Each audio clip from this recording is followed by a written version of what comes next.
Hello friends, आज मैं John Galsworthy का एक प्ले जस्टिस लेकर आया हूँ जो यूपी टीजीटी के सिलेबस में शामिल किया गया है। ये एक 4 एक्ट प्ले है। This is a tragedy. ये एक ट्रेजिडी है और इसके कैरेक्टर से प्रश्न अवश्य पूछा जाता है, तो इसके कैरेक्टर को हम समझते हैं। Okay, first character James how.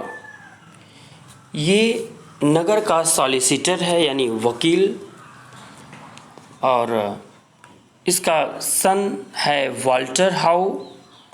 His son 35 years old. Okay, और ये प्ले की सेटिंग इंग्लैंड है, तो इंग्लैंड के क्षेत्र के ये सॉलिसिटर्स हैं, वकील हैं, तो इनका फर्म रहता है, उसी की ये मालिक हैं उस फर्म के। तो नेक्स्ट कैरेक्टर देखते हैं रॉबर्ट कुक्सन। ये 60 years old, their managing clerk. ये उस बैंक में क्लर्क है Robert Cokeson. Next character William Falder, their junior clerk William Falder. Next character Ruth Honeywill, a woman in love with Falder, 26 years old.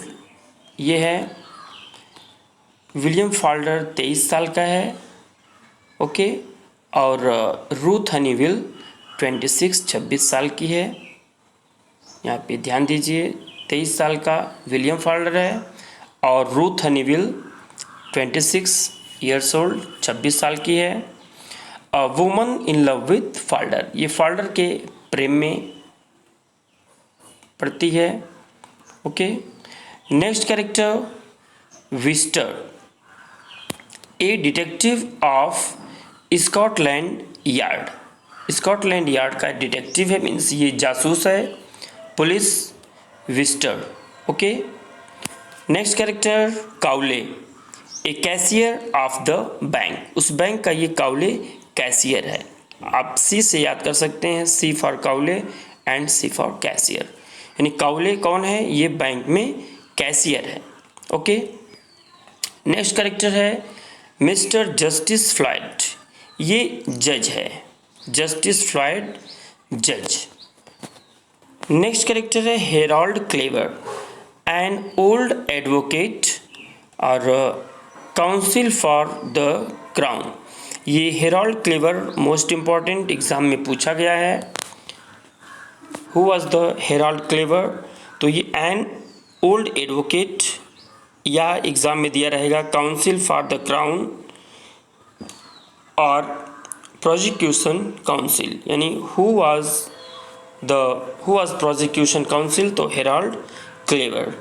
तो counsel for the Crown Harold Cleaver, prosecution counsel Harold Cleaver, या an old advocate Harold clever.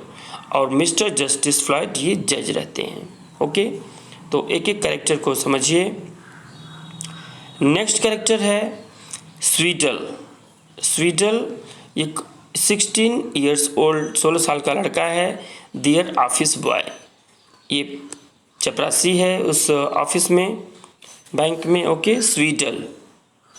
Next character इधर देखिए Hector from, a young advocate. ये नौजवान वकील है। William Falder की तरफ से ये केस दिखता है। विलियम फाल्डर, जब विलियम फाल्डर को 3 साल का कारावास हो जाता है, तो हेक्टर फ्रोम उसकी तरफ से ये वकील रहता है, Hector from.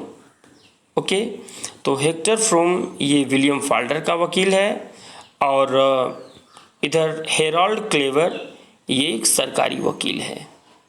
Okay, next character Captain Danson, a prison governor. Prison का ये गवर्नर है, यानी जेल का ये गवर्नर है।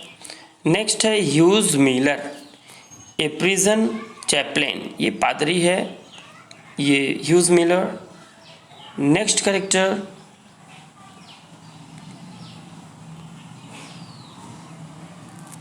Edward Clements, a prison doctor, doctor है जेल में, Edward Clements. Okay, next character हैं वुडर। वुडर कौन है? A chief warder. Okay, warder means होता है जेल अधीक्षक हिंदी में, यानी जो हेड होता है। वुडर कौन है? वार्डर, यानी वुडर जो है वार्डर है। W और W यहाँ पे इसे ध्यान में रखिए, W यानी वुडर वार्डर। ओके, जेल अधीक्षक।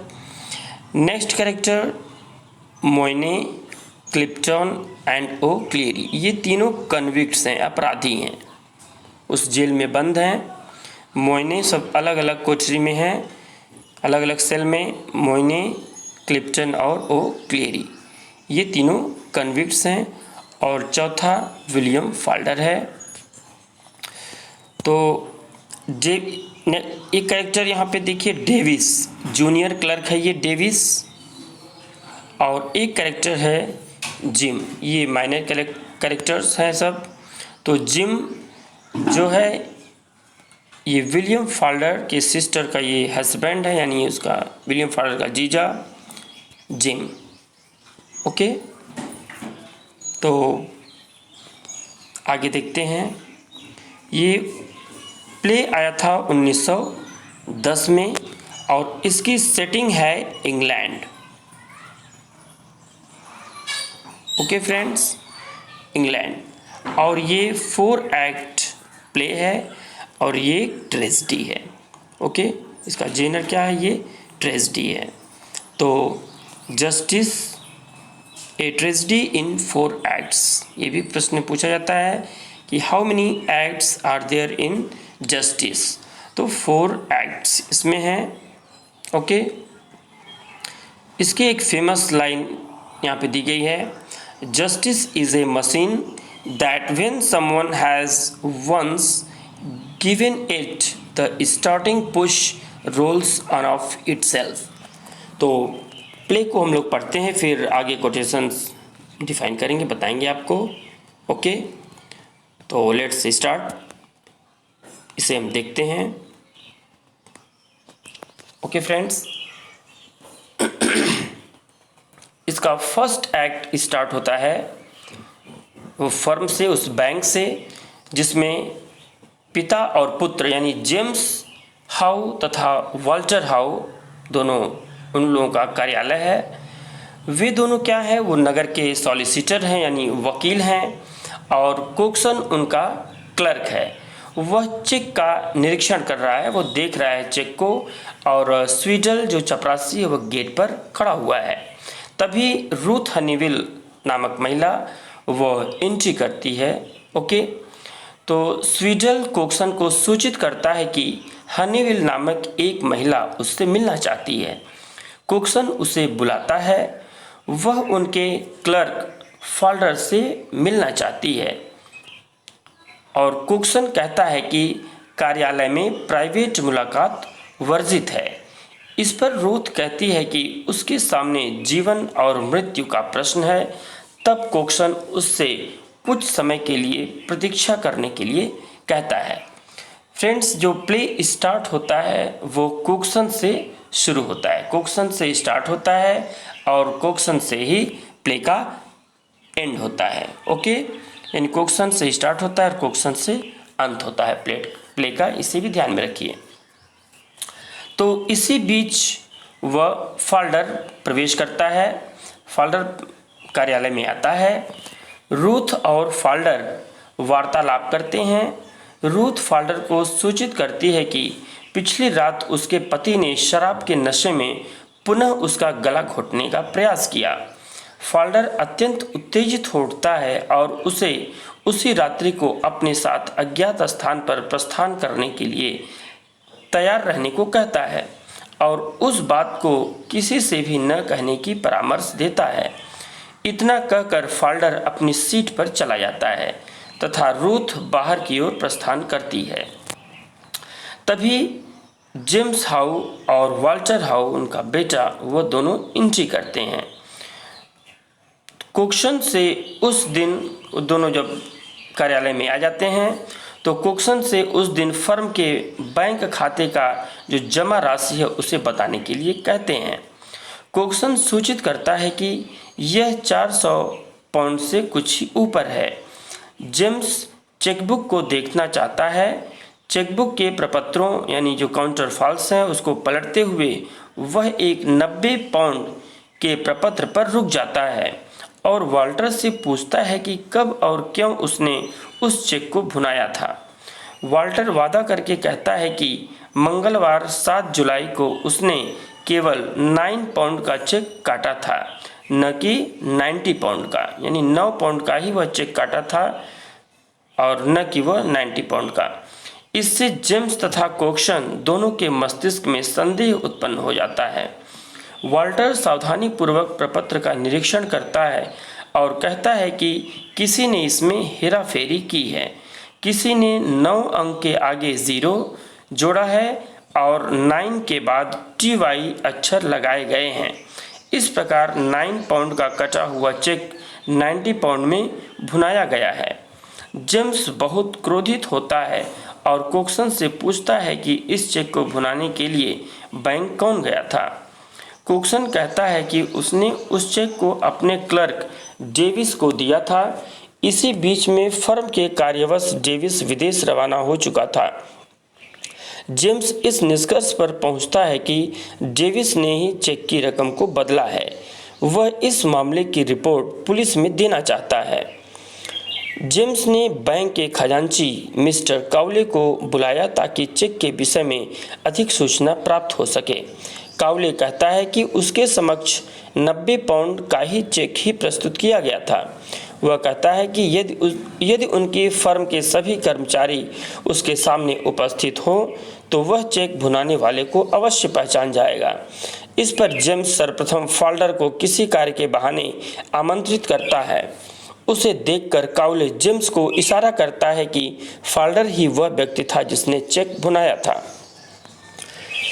बैंक के खजांची के जाने के बाद जेम्स 90 पाउंड के चेक का प्रपत्र फाल्डर को दिखाता है। फाल्डर कहता है कि 90 पाउंड का चेक उसे डेविस ने दिया था। जब जेम्स कहता है कि चेक 9 पाउंड का काटा गया था, न कि 90 पाउंड का, तो फाल्डर उत्तर देता है वह इसके विषय में कुछ भी नहीं जानता है। वह कहता है कि डेविस उस दिन बाहर जाने की तैयारी कर रहा था, अतः उसने वह चेक बैंक से भुनाने के लिए मुझे दे दिया था। अगले दिन डेविस विदेश को प्रस्थान कर गया। इस पर जेम्स कहता है कि चेक का प्रपत्र वाल्टर की जेब में कई दिन तक रहा और इसी बीच में डेविस चला गया था। अतः डेविस संभवतया चेक के प्रपत्र पर यह अनुचित परिवर्तन नहीं कर सकता था। अब फाल्डर के पास अपराध स्वीकार करने के अतिरिक्त और कोई रास्ता नहीं था। अतः वह स्वीकार करता है कि उसी ने 9 के आगे 0 तथा NINE के आगे TY जोड़कर 9 पाउंड के काटे गए चेक को 90 पाउंड में भुना लिया था। कोक्सन को बड़ा धक्का लगता है और जेम्स अत्यंत क्रुद्ध हो जाता है। फाल्डर क्षमा याचना करता है और कहता है कि उसने यह अपराध एक अत्यंत भीषण परिस्थिति के कारणवश तीव्र मानसिक परेशानी की स्थिति में किया था। वह कहता है कि उसने क्षणिक पागलपन की स्थिति में चेक पर रकम बदलने का अपराध किया। वह अपराध की क्षमा मांगते हुए धीरे धीरे समस्त राशि को वापस करने की प्रतिज्ञा करता है। वह यह भी कसम खाता है कि वह पुनः ऐसा अपराध कदापि नहीं करेगा। जेम्स और भी अधिक क्रोधित होता है और उसे अपनी सीट पर वापस चले जाने को कहता है। फाल्डर अपने कमरे में चला जाता है। तो फाल्डर फ्रेंड्स, जो चेक था वो 9 पाउंड का काटा गया था, तो उसके आगे वह 0 लगा देता है और NINE जो लिखा रहता है उसके आगे वह TY लगा देता है, जिससे 9 पाउंड का काटा गया चेक वह 90 पाउंड में भुना लेता है। इसीलिए ये कहा जाता है कि चेक पे या जो भी आप संख्या को भरें उसके आगे आप क्रॉस का इस तरह से निशान लगा दें ताकि उसके आगे कोई भी चीज़ कुछ न लिख सके। तो इसीलिए उसको जगह मिल गया और वह 9 के आगे 0 लगा दिया और NINE के आगे उसने TY को जोड़ करके उसे 90 पाउंड में वो भुना लेता है। ओके, तो आगे इसको देखिए। जेम्स फॉल्डर को क्षमा करने की अस्वीकृति देता है। कोक्सन और वाल्टर उसके पक्ष में उनका बचाव करने का प्रयास करते हैं, परंतु जेम्स किसी भी तर्क को सुनना नहीं चाहता। वाल्टर अपने पिता से प्रार्थना करता है कि फॉल्डर का यह प्रथम अपराध है, अतः उसे क्षमा कर दिया जाना चाहिए, परंतु जेम्स इस तर्क को नहीं स्वीकारता। कोक्सन कहता है कि एक विवाहित स्त्री उस दिन फॉल्डर से मिलने आई थी। संभवतः फॉल्डर उससे प्रेम करता है। वह अत्यंत दुखी अवस्था में थी, इसलिए फॉल्डर ने गबन करके उसकी सहायता करनी चाहिए। कोक्सन कहता है कि यह मानव की सामान्य निर्बलता है और जेम्स से प्रार्थना करता है कि वह फॉल्डर को क्षमा कर दे, परंतु जेम्स किसी भी तर्क को स्वीकार करने के लिए सहमत नहीं है। वह कहता है कि फॉल्डर ने एक गंभीर अपराध किया है, अतः उसको क्षमा करना सामाजिक न्याय के विरुद्ध होगा। अंत में जेम्स पुलिस सार्जेंट मिस्टर विस्टर को बुलाता है। जेम्स सार्जेंट से कहता है कि वह गबन के आरोप में फॉल्डर को गिरफ्तार करे। फॉल्डर रोने लगता है और प्रतिज्ञा करता है कि वह भविष्य में ऐसा अपराध कदापि नहीं करेगा, परंतु जेम्स ने उसकी सभी प्रार्थनाओं को ठुकरा दिया। विस्टर फॉल्डर को गिरफ्तार करता है और उसे पुलिस थाने में ले जाता है। कानून की अदालत में जज, जूरी के सदस्य, वकील, क्लर्क और प्रेस प्रतिनिधि आदि उपस्थित हैं और सरकारी वकील हेराल्ड क्लेवर एक वृद्ध आदमी है। प्रतिवादी वकील हेक्टर फ्रोम एक युवा और सक्रिय व्यक्ति है। अदालत में जेम्स और वाल्टर हो, कोक्सन, काउले और विस्टर भी उपस्थित हैं। फॉल्डर जज के सामने खड़ा है, जिसके दोनों तरफ संगीनधारी पहरेदार हैं। फॉल्डर के पक्ष में बोलते हुए फ्रोम कहता है कि इस मामले के तथ्य स्वीकार किए जाते हैं। बंदी यह स्वीकारता है कि उसने चेक भुनाया था, परंतु उसने यह अपराध अत्यंत मानसिक उत्तेजना और भावुक मनोदशा की स्थिति में किया था, जिसके लिए अपराध को जिम्मेदार नहीं ठहराया जाना चाहिए। फ्रोम कहता है कि फॉल्डर मानसिक रूप से इतना परेशान था और भावुकता से इतना उत्तेजित था कि वह यह नहीं जान सका कि वह किस प्रकार का अपराध करने जा रहा था। उसकी मानसिक परेशानी अस्थायी पागलपन हो गई थी। फ्रोम कहता है कि कैदी फॉल्डर ने अस्थायी पागलपन की स्थिति में अपराध किया था, अतः वह इस अपराध से मुक्त किया जाना चाहिए। इसके बाद फ्रोम उन परिस्थितियों का विश्लेषण करता है जिनके फलस्वरूप उसे यह अपराध करना पड़ा। वह कहता है कि फॉल्डर एक 23 वर्ष का नौजवान अनुभवहीन व्यक्ति है। वह एक विवाहित स्त्री से प्रेम करता था, जो कि अपने निर्दयी पति के साथ एक अत्यंत कठोर और शोचनीय जीवन व्यतीत कर रही थी। उसके पति का व्यवहार उसके प्रति अत्यंत अमानुषिक और निर्दयी था। इन परिस्थितियों के अंतर्गत फॉल्डर उससे सहानुभूति करने लगा था और उसकी यह सहानुभूति धीरे धीरे कामुक प्रेम में परिवर्तित हो गई। यह सच है कि फॉल्डर ने विवाहित स्त्री के साथ प्रेम करके गलती की, परंतु मानवीय भावनाओं और निर्बलताओं का तिरस्कार नहीं किया जा सकता। वह दुखी स्त्री अपने पति से कानूनी पृथकता प्राप्त नहीं कर सकी, क्योंकि कानून दुर्व्यवहार के मामलों में तलाक की आज्ञा नहीं देता है। इस प्रकार वह दुखी अबला अपने पति से कानूनी विच्छेद प्राप्त नहीं कर सकी। इस परिस्थिति में यदि वह अपराधी से सहायता प्राप्त न कर पाती तो उसे विवश होकर अपने शरीर को बेचकर ही अपना जीवन निर्वाह करना पड़ता। फाल्डर अपनी प्रेमिका की सहायता उसके अत्यंत दुखी जीवन में पतित होने से बचाने के लिए करना चाहता था। अतः उसने अपनी प्रेमिका के साथ विदेश जाने का निश्चय किया, जहां वे पति पत्नी की भांति शांतिपूर्वक जीवन व्यतीत कर सकें। यह सत्य है कि फाल्डर का यह निर्णय कानून के दृष्टिकोण में अनुचित था, परंतु मानवीय दृष्टिकोण से इसमें कोई भी अपराध प्रतीत नहीं होता। फ्रोम यानी हेक्टर फ्रोम संक्षेप में सारी परिस्थिति को इस प्रकार रखता है। फाल्डर 23 वर्षीय अनुभवहीन युवक है।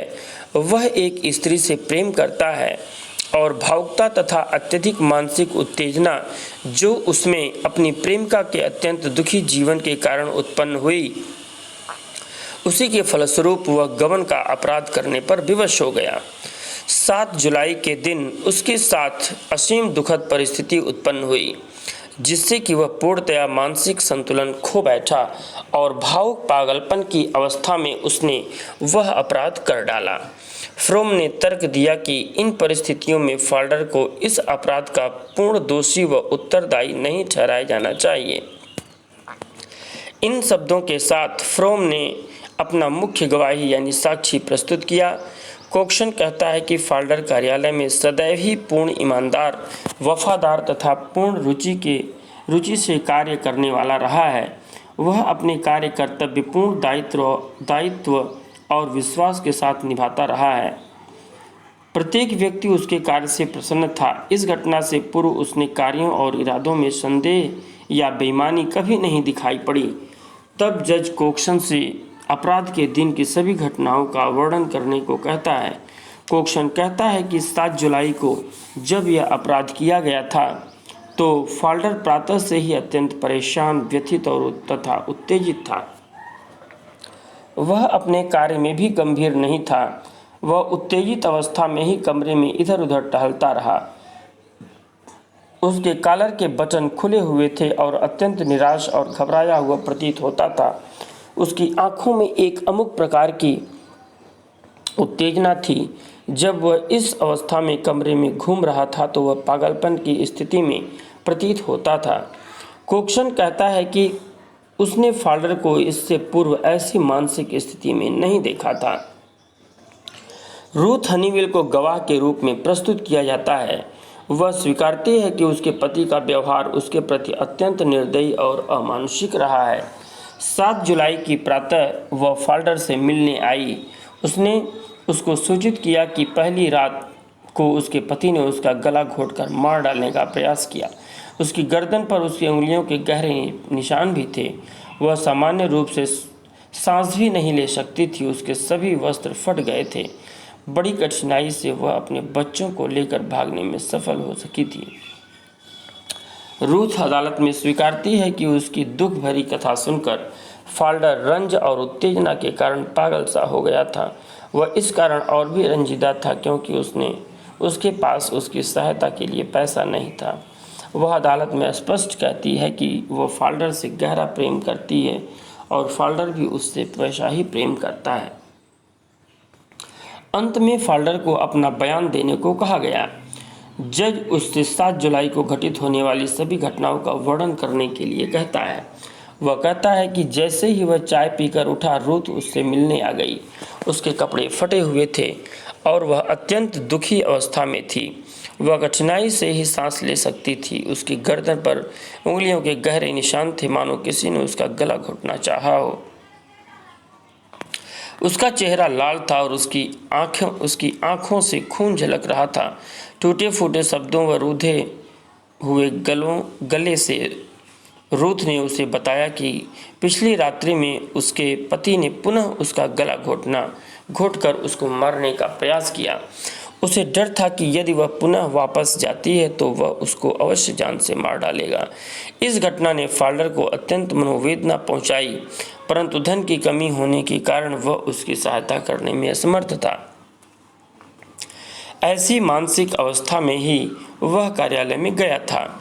उसका कार्य में दिल नहीं लगा और वह कमरे में व्यथित मन व उद्विग्न अवस्था में घूमता रहा।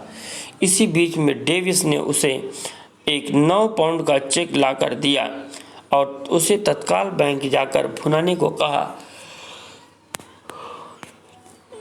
तत्काल ही एक बिजली की चमक के समान उसके मस्तिष्क में एक विचार उठा। यदि वह 9 अंक के सामने 0 लगा दे तथा 9 के साथ TY जोड़ दे तो चेक 90 पाउंड में भुनाया जा सकता है। बस यही क्षणिक विचार उसके दिमाग में आया और उसने चेक पर संशोधन कर घबराते हुए बैंक में जाकर तत्काल 90 पाउंड में भुना डाला। जब वह बैंक से बाहर आया तो उसे महसूस हुआ कि उसने यह क्या कर डाला है, परंतु अब सब खेल समाप्त हो चुका था और अब वह विकट परिस्थिति में फंस चुका था। वह इतना घबरा चुका था कि उसने बैंक की रकम को फेंक कर चलती बस के सामने लेट जाने का विचार किया, परंतु और कोई रास्ता नहीं था। उसने तत्काल बाहर जाने के लिए 2 टिकट खरीदे तथा कुछ रुपया रूथ के आवश्यक सामान खरीदने के लिए भी दे दिया। फ्रोम के पूछने पर फाल्डर ने बताया कि बैंक उसके कार्यालय से 50 गज की दूरी पर स्थित था, जहां तक पहुंचने में उसे 5 मिनट ही लगे थे। उसे याद नहीं कि इन 5 मिनटों में क्या उसके साथ घटित हुआ। सरकारी वकील ने उससे पूछा कि उसके चेक के प्रपत्र को कब परिवर्तित किया था। फाल्डर ने कहा कि उसने चेक भुनाने के बाद आने वाले बुधवार के दिन यह कार्य किया था। जज ने उससे पूछा कि जब वह उत्तेजना में यह अपराध करने पर दुखी था तो उसने इसकी सूचना अपने मालिक को क्यों नहीं दी।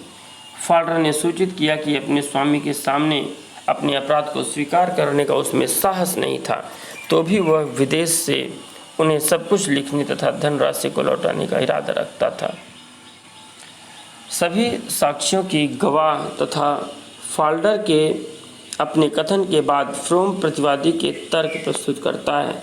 फ्रोम स्पष्ट और मर्मस्पर्शी शब्दों में कहता है कि फाल्डर को अपराधी घोषित करना अन्याय है, अतः उसे अपराधी की हैसियत से कैद खाने में नहीं डालना जाना चाहिए। वह कहता है कि फाल्डर ने मानसिक उत्तेजना, भावुकता और पागलपन में अपराध किया। वह तर्क करता है कि यह कहना गलत है कि फाल्डर के गबन से अपराध पर पर्दा डालने के लिए उसकी रूथ के प्रति प्रेम की कहानी को गढ़ा गया है। न्यायाधीश और जूरी के सदस्यों को संबोधित करते हुए फ्रोम कहता है कि वर्तमान सभ्यता और सुसंस्कृति के युग में किसी भी प्रकार की हिंसा असहनीय है। हिंसा की घटना और भी अधिक असहनीय हो जाती है जबकि हिंसा किसी की प्रेमिका पर किसी के द्वारा की जाती है। फ्रोम जूरी के सम्मानित व्यक्तियों से प्रार्थना करता है कि वे अपने आप को फाल्डर की स्थिति में रखकर देखें। फाल्डर भावुक नौजवान है, वह अपनी प्रेमिका से गहन और कामुक प्रेम करता है। उसकी प्रेमिका का जीवन खतरे में है। ऐसी विषम परिस्थिति में फाल्डर को अपनी प्रेमिका को खतरे से बचाने के लिए यह अपराध करना पड़ा। उसका वकील आगे यह कहता है कि उसका मुवक्किल फाल्डर एक शांतिप्रिय सभ्य नौजवान है। उसके चेहरे पर किसी भी प्रकार का पाप तनिक भी नहीं झलकता। उसका केवल यही अपराध है कि वह कोमल हृदय वाला और भावुक नौजवान है।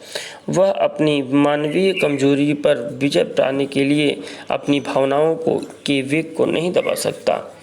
गवाहों ने अदालत में घोषित किया है कि फाल्डर भावुक मनोदशा और उत्तेजना के कारण अपना मानसिक संतुलन पूर्णतया खो बैठा था। वह पागल सा हो गया था। वह उसी प्रकार की भावुक मानसिक पागलपन की स्थिति में था जिसके अंतर्गत एक आदमी आत्महत्या कर लेता है और ऐसी परिस्थिति में कानून उसे आत्महत्या के अपराध से बरी कर देता है। यही उत्तेजना की परिस्थिति में एक व्यक्ति को आत्महत्या के अपराध से बरी कर दिया जाता है, तो उन्हीं परिस्थितियों में उसे ऐसे कम अपराध के लिए क्षमा क्यों नहीं किया जाता। इस तर्क को लेकर फ्रोम कहता है कि फाल्डर अपने कृत्य के लिए पूर्णतया उत्तरदायी नहीं है। फाल्डर ने क्षणिक मानवीय निर्बलता के अंतर्गत अपराध किया था, अतः मानव चरित्र की इस भाव कमजोरी के लिए उसे सजा के लिए अपराधी घोषित करना अन्यायपूर्ण है। भावुकता और भावना के क्षणिक अपराध के लिए उसके सारे जीवन को बर्बाद करना निर्दयतापूर्ण काम है। एक नौजवान के सारे जीवन को 4 मिनट की क्षणिक पर घातक कमजोरी के लिए नष्ट किया जा रहा है। आगे फ्रोम समस्त कानून के ढांचे की प्रक्रिया पर प्रहार करता है। वह कहता है कि वर्तमान कानून का ढांचा अंधा और अमानवीय है। यह मानव मनोविज्ञान और क्षणिक भाव निर्बलताओं को दृष्टिकोण में नहीं लेता। आधुनिक न्याय व्यवस्था अंधी और अमानवीय प्रक्रिया है। यह एक निर्जीव भावना रहित वृत्ताकार मशीन है जिसके द्वारा अनेक निस्सहाय और निर्दोष व्यक्ति मृत्यु के शिकार हो जाते हैं। कानून का भारी पहिया तीव्र गति से चलता रहता है जिसमें सहस्रों निर्दोष व्यक्ति कुचले जाते हैं। वे कैदखाने जिनमें निर्दोष बंदी सीमित रहते हैं वे कानून के समुद्री तूफान में फंसे हुए भाग्यहीन मल्लाहों की भांति दुर्भाग्यशाली जहाज़ों में फंसकर मृत्यु का शिकार हो जाते हैं। एक बार यदि कैदी जेल में डाल दिया जाता है तो उसका बचकर निकलने का कोई साधन दृष्टिगोचर नहीं होता। आज दोषपूर्ण और भावना रहित कानून और कैदखाने की प्रक्रिया फॉल्डर जैसे निर्दोष नौजवान का भक्षण करने के लिए आमादा है। जज और जूरी से दया की विनती करते हुए फ्रोम कहता है कि फॉल्डर जैसे नौजवान के जीवन को बर्बाद न किया जाए। यदि वह जेल भेज दिया गया तो जीवन भर उसके बचाव के लिए कोई रास्ता नहीं है। अतः वह जज और जूरी के सदस्यों से फॉल्डर जैसे निर्दोष ईमानदार और उदार नौजवान के जीवन को बचाने की प्रार्थना करता है। फ्रोम के तर्क का तिरस्कार करते हुए सरकारी वकील क्लेवर अदालत से प्रार्थना करता है कि फॉल्डर को बिना सजा दिए हुए न छोड़ा जाए। क्लेवर कहता है कि बंदी ने अपने अपराध स्वीकार किया है। अपराधी के पक्ष में यह तर्क किया गया है कि उसने अपराध क्षणिक मानसिक उत्तेजना और अस्थायी पागलपन की दशा में किया। क्लेवर कहता है कि कैदी के अपराध को छिपाने का अस्थायी तरीका होता है। एक साधारण और पक्के गबन के कृत्य पर कामुक प्रेम का पर्दा डालने का प्रयास किया गया। मूलतः समस्या बहुत साधारण है। अपराधी कैदी अच्छे स्वभाव और सही दिमाग वाला नौजवान है। उसने किसी उद्देश्य से जानबूझकर सोच विचार कर गबन का अपराध किया। इस मुकदमे में पागलपन का तर्क उपयुक्त नहीं है। गवाहों के बयान और अपराधी के अपने काम यह सिद्ध करते हैं कि अपराधी अपराध करने के 10 मिनट पहले तक पागल नहीं था और ना ही अपराध करने के 10 मिनट बाद में पागल था। फिर यह कैसे संभव हो सकता है कि इन दोनों परिस्थितियों के बीच एक आदमी अकस्मात पागल हो गया? यह तर्क बिल्कुल स्पष्ट है कि बहस करने के लिए अधिक समय बर्बाद न किया जाए। अतः क्लेवर कहता है कि युवावस्था और प्रेम के नाम में अपराधी के प्रति कोई रहम न दिखाया जाए। उसे सजा निर्दोष डेविस के मत्थे मढ़ना चाहा। इससे अपराधी का गलत इरादा साबित होता है। दूसरे अपराधी द्वारा एक विवाहित स्त्री से कामुक प्रेम करना स्वयं एक अनैतिक और कानूनी अपराध है। इन शब्दों को कहकर क्लेवर जज और जूरी से प्रार्थना करता है कि फॉल्डर को अपराधी घोषित करने का निर्णय दें।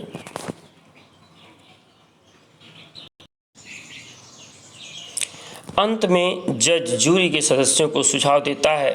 प्रतिवादी के तर्क को संक्षिप्त करते हुए जज कहता है कि यह तर्क किया गया है कि अपराधी ने मानसिक उत्तेजना और भावुकता अस्थायी पागलपन के वातावरण में अपराध किया था। अतः जज जूरी के सदस्यों को सुझाव देता है कि उन्हें निम्न 2 निर्णयों में से किसी एक पर पहुंचना है। सर्वप्रथम या तो वे यह निर्णय दें कि अपराधी वास्तव में दोषी है या दोषी के साथ पागल भी है।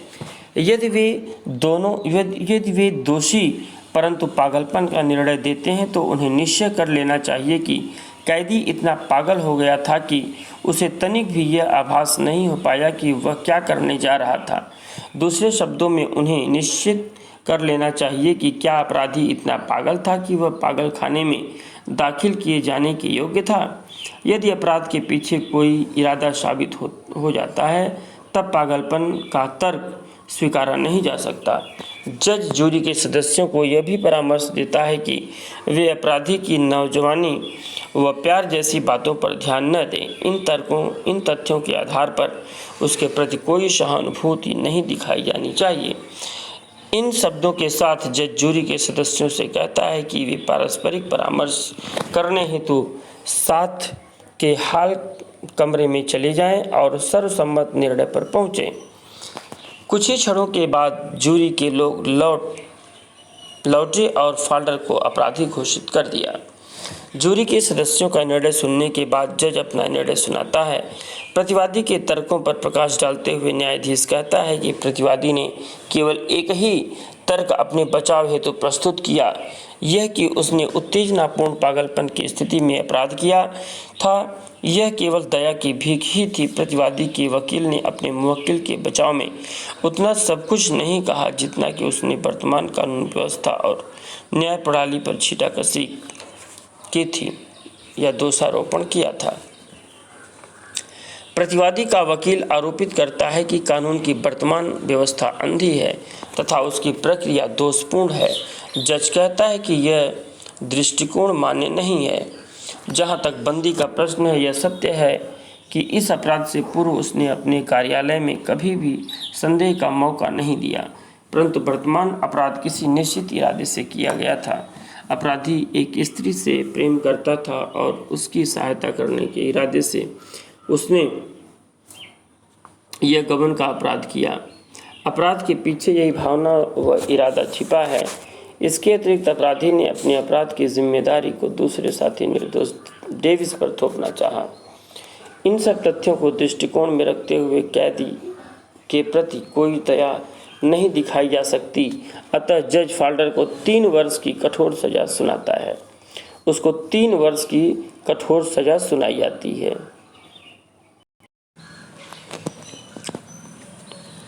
एक्ट 3 शुरू होता है। बंदी गृह। अनेकों कैदी बंदी गृह के आंगन में पीले वस्त्र व टोपी पहने कार्य कर रहे हैं। जेल का गवर्नर और मुख्य वार्डर यानी मिस्टर वुडर कैदखाने का निरीक्षण कर रहे हैं। गवर्नर और वार्डर वार्ता कर रहे हैं। मिस्टर वुडर गवर्नर को कैदी मोइनी द्वारा बनाई हुई आरी दिखाता है। मोइनी जो है वो आरी बनाता है, उसको शाह बोलते हैं, SAW शाह, आरी। तो मोइनी कैरेक्टर जो है वो आरी बनाता है। गवर्नर उस कैदी से मिलने को इच्छा प्रकट करता है। अतः गवर्नर और मिस्टर वुडर जेल में निरीक्षण करते हैं और एक एक करके सभी कैदियों से मिलते हैं। बंदीगृह का चैपलेन भी उसके साथ शामिल हो जाता है, यानी जो पादरी है वह भी साथ साथ में जाता है। कोक्सन का प्रवेश। कोक्सन जेल के गवर्नर से फाल्डर से मुलाकात करने की आज्ञा मांगता है। गवर्नर कहता है कि फाल्डर बंद कोठरी में अकेला सजा काट रहा है, अतः कोई भी मुलाकाती उससे नहीं मिल सकता। कोक्सन गवर्नर से कहता है कि फाल्डर एक भावुक और कोमल हृदय वाला नवयुवक है और एकांत बंद कोठरी की सजा उसके स्वास्थ्य पर बुरा प्रभाव डालेगी। वह गवर्नर से कहता है कि फाल्डर अपने मुकदमे के दौरान भी बंद कोठरी में रहा है। इस एकांत सजा से उसका स्नायु संस्थान दुर्बल हो गया था। फाल्डर इतना थकित, भ्रमित व निराश था कि घबराकर वह आत्महत्या करने की सोच रहा था। कोक्सन कहता है कि एकांतता की सजा बड़ी भद्दी व बुरी होती है जो किसी भी व्यक्ति को दी जाती है। ऐसी सजा वह अपने कुत्ते को भी नहीं देगा। कोक्सन कहता है कि फाल्डर इतना भावुक है कि वह अपनी बंद एकांत कोठरी में निश्चित ही पागल हो जाएगा। गवर्नर खेद प्रकट करता है तथा डॉक्टर को बुलाता है। डॉक्टर कहता है कि फाल्डर पूर्णतया सामान्य है, उसकी मानसिक व शारीरिक अवस्था दोनों ही ठीक है। कोक्सन फिर कहता है कि उसकी शारीरिक स्वस्थता ही नहीं बल्कि उसकी मानसिक वेदना पर भी ध्यान देना चाहिए। यह देखा जाना चाहिए कि कैदी के दिल दिमाग पर ऐसी सजा का क्या प्रभाव पड़ेगा। गवर्नर दयालु प्रकृति वाला था। वह फाल्डर के प्रति पूरी सहानुभूति रखता था, परंतु वह कानून के विरुद्ध नहीं जा सकता। वह कोक्सन को आश्वासन देता है कि वह फाल्डर का विशेष ध्यान रखेगा। कोक्सन फाल्डर से बिना मिले हुए ही वापस चला जाता है। बंदीगृह का कंपाउंड यानी सेकंड सीन शुरू होता है। गवर्नर और वोडर जेल का निरीक्षण कर रहे हैं। जेल का निरीक्षण करते हुए गवर्नर सर्वप्रथम ओ क्लियरी नामक अपराधी से मिलता है। वार्डर शिकायत करता है कि ओ क्लियर ठीक काम नहीं करता है। गवर्नर सहानुभूतिपूर्वक कैदी को अपना कार्य करने के प्रति सावधान रहने का परामर्श देता है और आगे बढ़ता है। वह मोइने नामक कैदी से मिलता है जिसने छोटी सी एक आरी बनाई थी। गवर्नर कैदी से पूछता है कि उसने वह आरी क्यों बनाई थी। मोइने कहता है कि वह अपने को कार्य में व्यस्त रखना चाहता है। वह कैद खाने से भागना नहीं चाहता था। उसके साथ सबसे बड़ी परेशानी यह थी कि उसके पास कोई कार्य करने को ही नहीं था। गवर्नर फिर कैदी क्लिप्टन, तीसरा कैदी है क्लिप्टन से मिलता है। वह शिकायत करता है कि पड़ोसी के कैदी का स्वभाव है कि वह अपनी कोठरी में द्वार व दीवार पर जोर जोर से खटखट करता रहता है, अतः वह शांतिपूर्वक सो नहीं पाता है। जब गवर्नर दूसरे कैदी से उसकी कोठरी से मिलता है तो वह कहता है कि वह अकेला बंद कोठरी में इतना घबराया हुआ तथा नीरस महसूस करता है कि वह कोठरी के द्वार व दीवार पर खटखटाहट की आवाज़ किए बिना नहीं रह सकता। अंत में गवर्नर फाल्डर से मिलता है, उसके हालचाल पूछता है। फाल्डर कहता है कि वह अपनी कोठरी की दीवारों पर सर मारने की इच्छा करता है। गवर्नर डॉक्टर से फाल्डर की शारीरिक जांच करवाने को कहता है। डॉक्टर कहता है कि उसमें कुछ भी असामान्य नहीं है। फाल्डर की भांति अन्य कैदी भी इसी प्रकार की मानसिक स्थिति में हैं। गवर्नर खेद प्रकट करता है और डॉक्टर से कहता है कि वह फाल्डर पर पूरी निगरानी रखे और उसमें कुछ भी असामान्य पाने पर उसे सूचित करे। यह एक विशेष दृश्य है। आगे इसमें कोई क्रिया, गतिशील संवाद या विकास नहीं है। यह केवल एकांत कोठरी में बंद फाल्डर की अत्यंत उत्तेजित मानसिक स्थिति को प्रस्तुत करता है। वह एक जंगली हिरण की भांति कोठरी में इधर उधर टहल रहा है। वह मानव स्वर व मानव के संग साथ के लिए भटकता है। उसकी तनावपूर्ण मानसिक स्थिति का लेखक इस प्रकार वर्णन करता है। वह बाहर होने वाली घटना या आवाज़ को सुनने का प्रयास करता है। वह कभी अचानक सीधा उछल कर बैठता है, मानो कि किसी आवाज़ का आभास पाकर पूर्ण खामोश हो जाना चाहता है। तब एक गहरी आह भरकर वह अपने काम की ओर आगे बढ़ता है और सर झुकाए हुए उसकी ओर देखता है। तब फिर अचानक घूमकर वह सिर को हिलाते हुए कोठरी में इधर से उधर चलने लगता है, जैसे एक जानवर अपने पिंजरे में तेज गति से चलता है।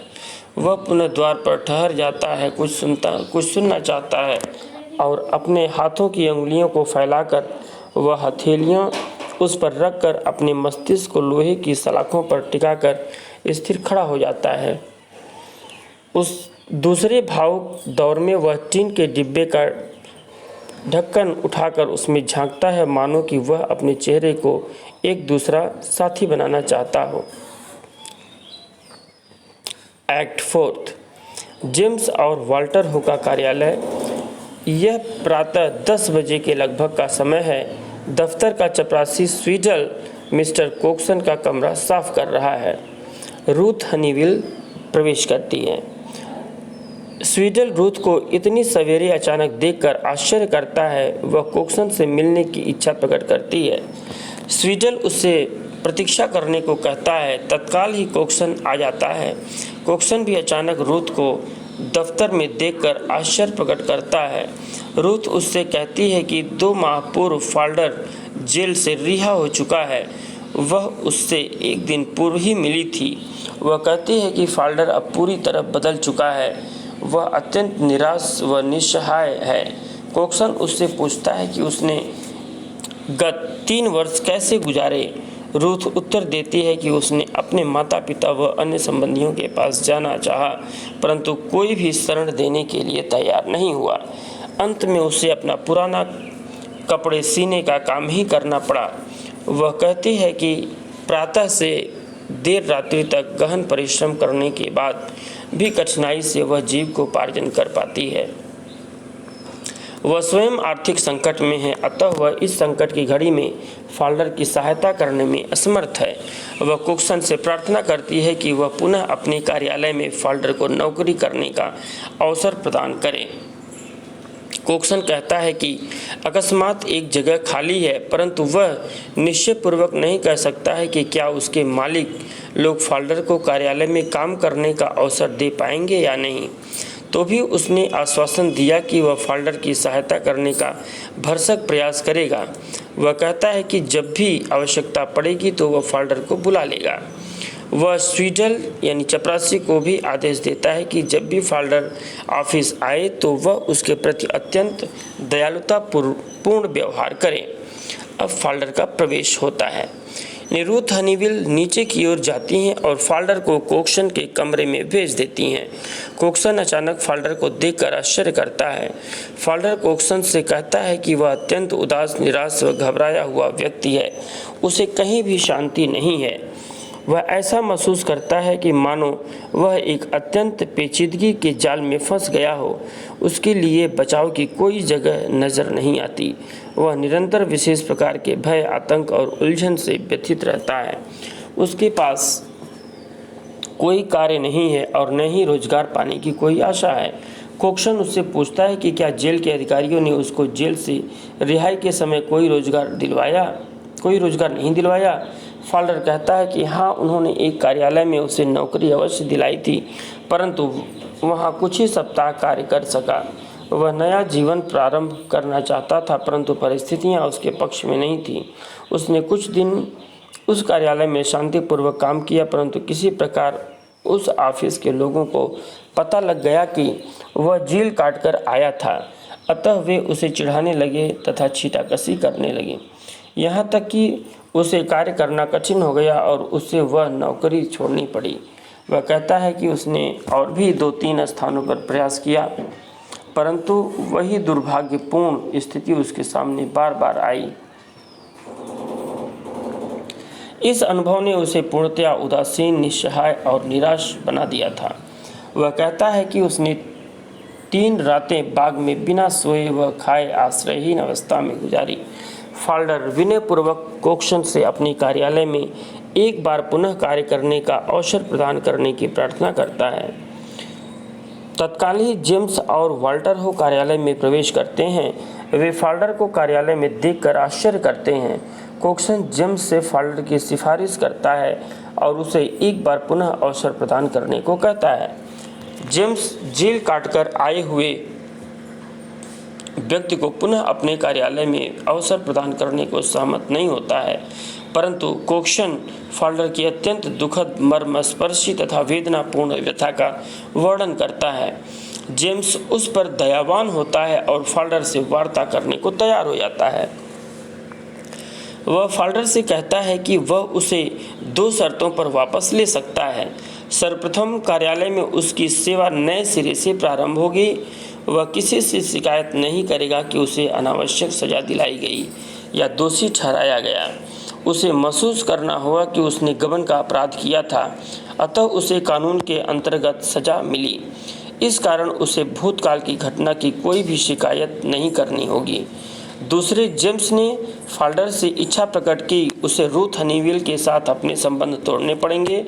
वह उसके प्रति कोई प्रेम व लिंगी वासना युक्त भावना नहीं रखेगा। वह उससे कहता है कि उसका एक विवाहित स्त्री से वासना युक्त संबंध रखना और गैर कानूनी और अनैतिक है। वह उसको याद दिलाता है कि उसके पतन का प्रमुख कारण केवल वह स्त्री है। जेम्स आगे फिर कहता है कि यदि वह उससे विवाह कर लेता है तो उसे कोई ऐतराज़ या आपत्ति नहीं होगी, परंतु जब तक वह उससे विवाह नहीं करता है तो उससे सभी संबंध तोड़ देने चाहिए। वह उससे चेतावनी देता है कि वह पवित्रता और सज्जनता का जीवन तब तक व्यतीत नहीं कर सकता जब तक कि वह रूथ से पूर्ण संबंध विच्छेद न कर ले। फॉल्डर कहता है कि वह रूथ से अपने संबंध नहीं तोड़ पाएगा क्योंकि वह उसके बिना रह नहीं सकता। वास्तव में वह उससे विवाह करके अत्यंत प्रसन्न हो जाएगा यदि रूथ को अपने पति से तलाक मिल जाए।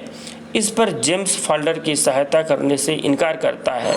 फॉल्डर अत्यंत दुखी व निराश होता है और पुनः कहता है कि वह रूथ के बिना नहीं रह सकता। तब जेम्स रूथ की ओर घूमता है और कहता है कि उसे फॉल्डर के नए जीवन को प्रारंभ करने में सहायता करनी चाहिए। जेम्स कहता है कि उसके लिए सबसे अच्छी सहायता यही होगी कि वह उसके अपने संबंध पूर्णतया तोड़ दे। रूथ फूट फूट कर रोने लगती है परंतु फॉल्डर की भलाई के लिए कुछ भी करने का वायदा करती है। तो भी फॉल्डर कहता है कि चाहे कुछ भी हो जाए वह रूथ को कदापि नहीं छोड़ेगा। इसी बीच में पुलिस सार्जेंट विस्टर फॉल्डर की खोज में कार्यालय में प्रवेश करता है। जेम्स और कोक्सन फॉल्डर तथा रूथ के बगल के कमरे में छिप जाने को कहते हैं। विस्टर जेम्स से पूछता है कि क्या उन्हें फॉल्डर के वर्तमान निवास स्थान आदि के बारे में जानकारी है। जेम्स और कोक्सन क्रोधित होकर कहते हैं कि उन्हें फॉल्डर के विषय में कोई जानकारी नहीं है और उसके विषय में वे कोई भी सूचना नहीं दे सकते हैं। वे उससे कहते हैं कि फॉल्डर के विषय में आइंदा कभी उन्हें परेशान न किया जाए, परंतु विस्टर पक्का जासूस है। वह फॉल्डर की टोपी मेज के नीचे पड़ी हुई देख लेता है। वह तत्काल निष्कर्ष पर पहुंचता है कि फॉल्डर कार्यालय में ही है। वह सीधा बगल वाले कमरे में जाता है और फॉल्डर को बाजू से पकड़कर बाहर लाता है। वह जेम्स से कहता है कि वह फॉल्डर को गिरफ्तार करने आया था क्योंकि जेल से छूटने के बाद उसने नियमित रूप से पुलिस स्टेशन पर जाकर अपनी गतिविधियों के बारे में रिपोर्ट दर्ज नहीं किया। इस अपराध पर उसे पुनः गिरफ्तार किया जा रहा है। विस्टर फॉल्डर को बाजू से घसीट कर लाता है। रूथ उसके पीछे पीछे चिल्लाती आती है। जेम्स और वाल्टर हो सार्जेंट से फॉल्डर को इस समय छोड़ देने की प्रार्थना करते हैं। सार्जेंट उनकी प्रार्थना पर कोई ध्यान नहीं देता है। इतने में ही किसी के गिर जाने की तेज आवाज़ कार्यालय में आती है। एक ही मिनट बाद विस्टर और स्वीटल फॉल्डर को लाकर फर्श पर लिटा देते हैं। विस्टर गर्वपूर्वक कहता है कि वह भागना चाहता था और इसी प्रयास में वह गिर गया और अपनी गर्दन तोड़ ली। रूथ अपने को फॉल्डर के मृतक शरीर पर गिरा देती है। भय व शोक का वातावरण सारे ऑफिस में छा जाता है। रूथ अत्यधिक शोक की वेदना के कारण पागल हो जाती है। वह फॉल्डर के जिस्म को अपने बाजुओं में लिए हुए कार्यालय के लोगों से कहती है कि अब उसे कोई गिरफ्तार नहीं कर सकता। कोक्सन भी अपने आंसुओं को नहीं रोक पाता है। दुखपूर्ण भराई हुई आवाज़ में वह रूथ से कहता है कि फॉल्डर ईसा मसीह की शरण में चला गया और अब पृथ्वी का कोई भी व्यक्ति कभी भी उसे गिरफ्तार नहीं कर सकेगा। तो फ्रेंड्स, इस तरह से प्ले का दुखद अंत होता है। इसमें कुछ इम्पॉर्टेंट लाइंस हैं, इसको आप देखिए। तो प्ले आपको स्टार्टिंग में बताए हैं कि प्ले स्टार्ट होता है कोक्सन से और इसका एंड भी कोक्सन से होता है और ये प्लेस, इसकी सेटिंग इंग्लैंड है। आगे देखते हैं।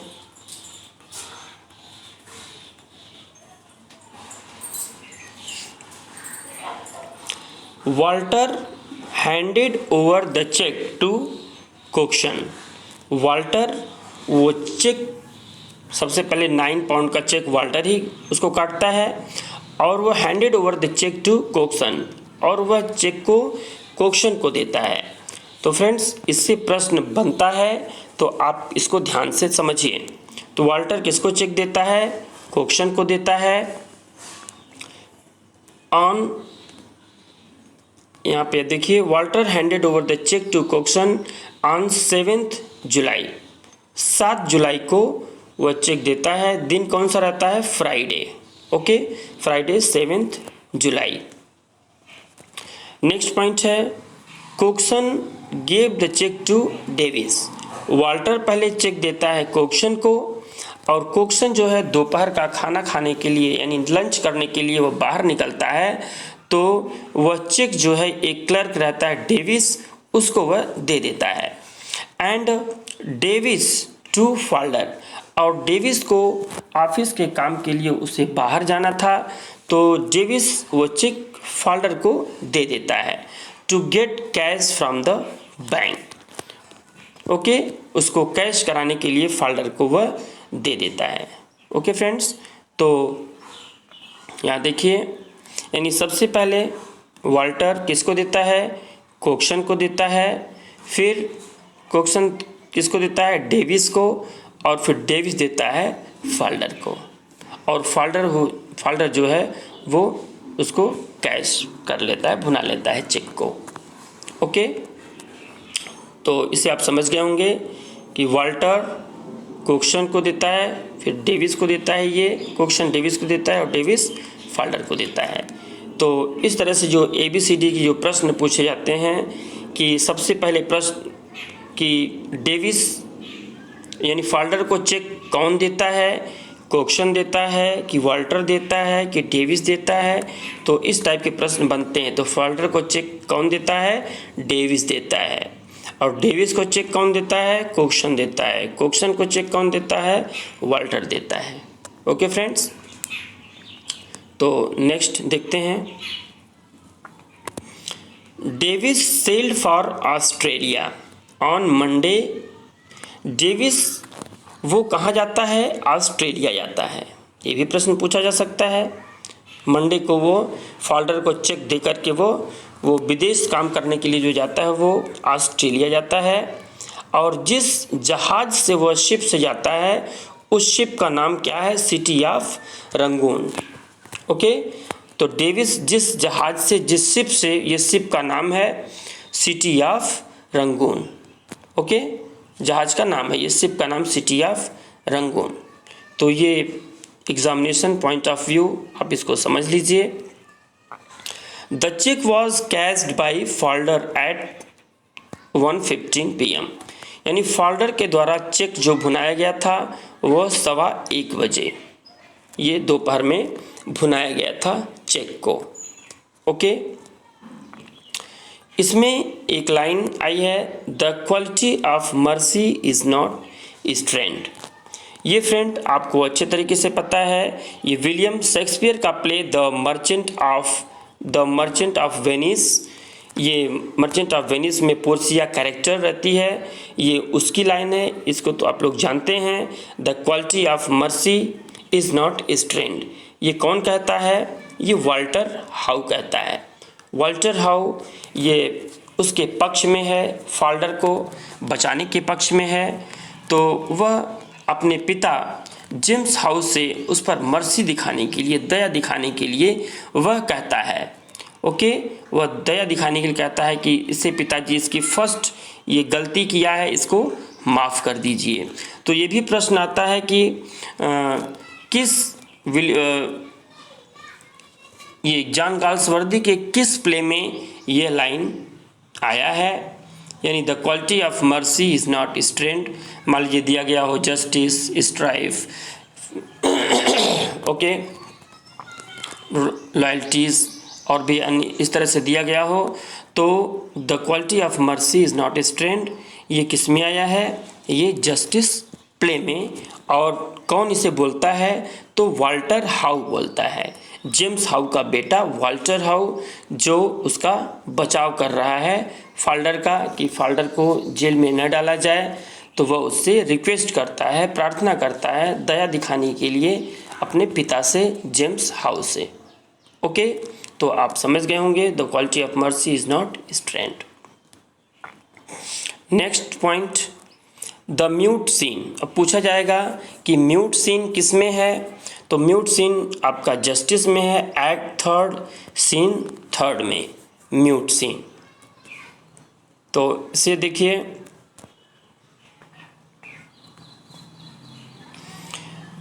The mute scene is very important from the theoretical point of view, since through this Galsworthy presents the deep agony.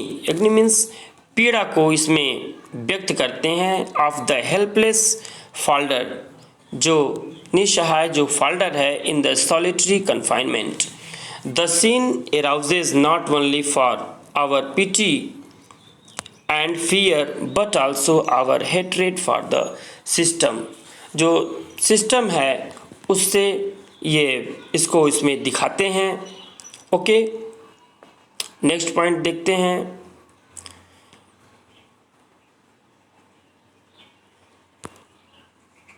Purity in home, मान लीजिए पूछा जाए प्योरिटी इन होम क्या है, तो Cokeson gave a book to Falder. Okay, ये purity in home ये क्या होता है कि फाल्डर जब ऑफिस में आता है और रूथ हनीवेल उससे मिलने आती है तो दोनों वो आलिंगन करते हैं, इम्प्रेस करते हैं, किस करते हैं। तो किस करते हुए कोक्सन जो होता है वह देख लेता है फाल्डर को, तो वहाँ पे वही वो किताब एक बुक उसको देता है, प्योरिटी इन द होम, घर में शुद्धता। Okay, purity in the home, इसे ध्यान में रखिए। तो जो कोक्सन है वो फाल्डर को एक बुक देता है, उस बुक का ये नाम है purity in the home. Okay, next ये कोटेशन है life is a long temptation. ये कौन कहता है? James How. Most important question है, life is a long temptation, James How कहता है। मीन्स मानव का सारा जीवन ही आकर्षणों और प्रलोभनों की कहानी है। ये कौन कहता है? जेम्स हाउ कहता है। ओके, नेक्स्ट पॉइंट देखते हैं। A man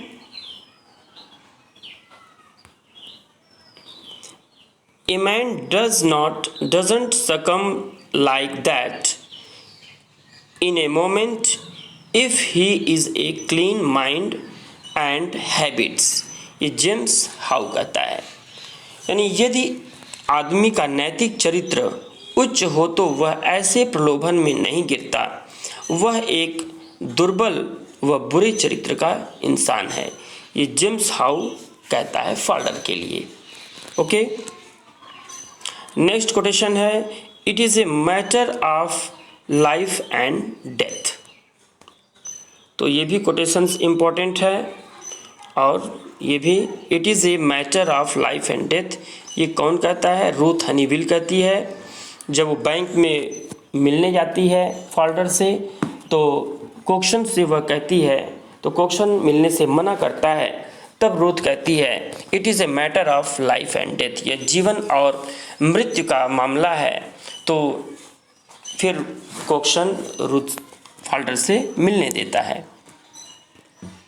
next point, Ruth and Falder were going to South America. वह दोनों कहाँ भागना चाहते थे, किस देश में भागना चाहते थे? तो वो साउथ अमेरिका में जाना चाहते थे। इम्पॉर्टेंट है। Okay, Ruth and Falder were going to South America. Next point, Falder made alterations on the counterfoil of the check on Wednesday morning। okay,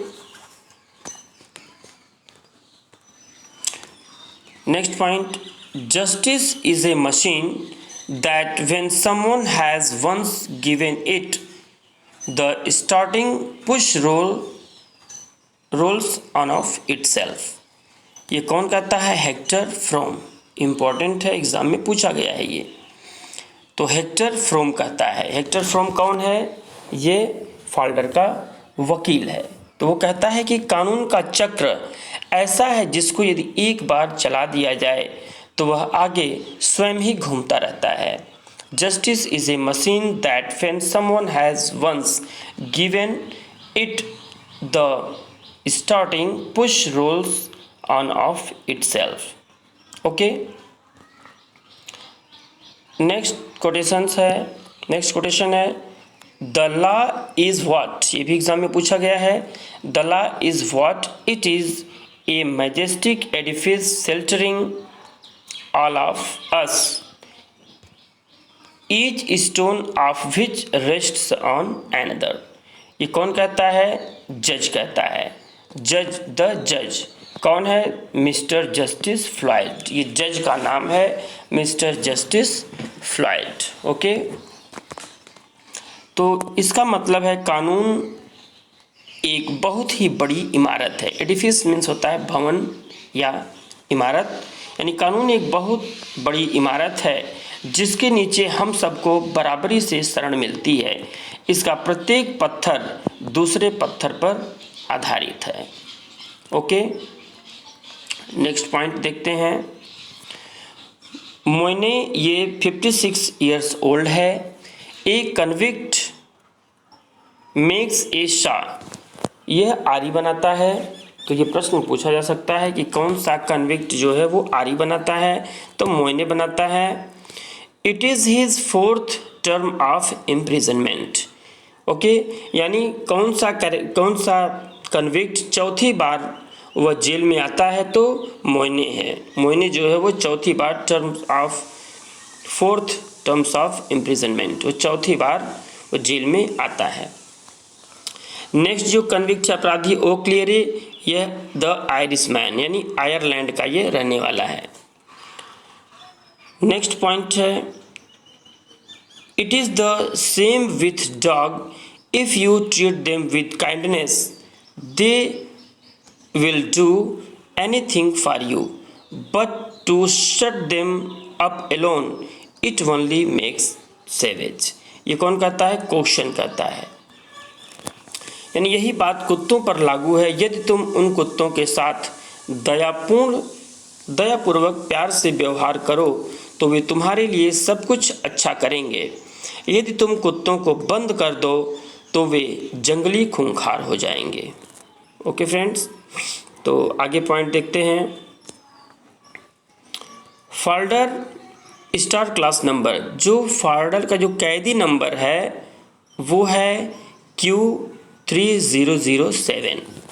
ये एग्ज़ाम में पूछा जा सकता है, तो इसे आप ध्यान में रखिए। फॉल्डर का जो कैदी, हर अपराधी का एक कैदी नंबर होता है, तो इसका जो कैदी नंबर है वो Q3007 है। Next point, on a small table there lies an open novel. जिस सेल में, जिस कोठरी में ये बंद है उसमें एक नॉवेल रखा हुआ है। ओके,